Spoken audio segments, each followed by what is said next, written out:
2030 সালে সৌদি আরবে যোগ দেওয়ার পর থেকেই আলোচনার কেন্দ্রবিন্দুতে ক্রিস্টিয়ানো রোনালদো। তার পথ ধরে সৌদি লিগে আসেন নেইমার, করিম বেনজেমার মতো বিশ্ব তারকারা। কিন্তু এতদিনও সৌদি আরবের কোনো ঘরোয়া শিরোপা জেতা হয়নি এই পর্তুগিজ মহাতারকার। তবে প্রথমবারের মতো সৌদি প্রো লিগ শিরোপা জয়ের দ্বার প্রান্তে গিয়েও নিশ্চিত হতে পারল না এই তারকা। শেষ মুহূর্তে নাটকীয়তায় আক্ষেপ আরও বাড়ল।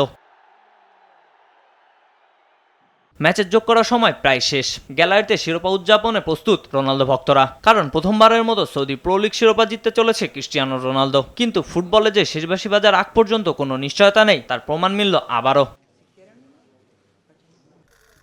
কারণ 37 মিনিটে মোহাম্মদ সিমাকানের গোলে এগিয়ে ছিল আল নাসর। আর কোনো গোল না হয় জয়ের পথেই ছিল তারা। তবে যোগ করার সময়ের শেষ মিনিটে আল হিলালের করা থ্রো ক্লিয়ার করতে গিয়ে বল নিজেদের জালে জড়িয়ে বসেন গোলরক্ষক বেন্তো। মুহূর্তেই বদলে যায় পুরো ম্যাচের প্রেক্ষাপট। নিশ্চিত জয় হাতছাড়া করে ড্র নিয়ে মাঠ ছাড়তে হয় আল নাসরকে।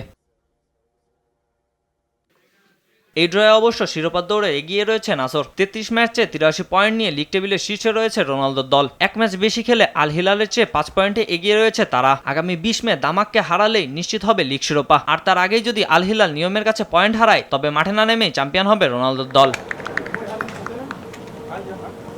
তবে শিরোপার স্বপ্ন এখনো বেঁচে আছে নাসরের সামনে। শুধু লিগ নয়, এশিয়ান চ্যাম্পিয়ন্স লিগ 2 ফাইনাল খেলবে দলটি। 16 মে তাদের প্রতিপক্ষ জাপানের গাম্বা ওয়াসাকা। অর্থাৎ একদিনের ব্যবধানে 2 লিগ শিরোপা জয়ের হাতছানি দিচ্ছে রোনালদোদের সামনে।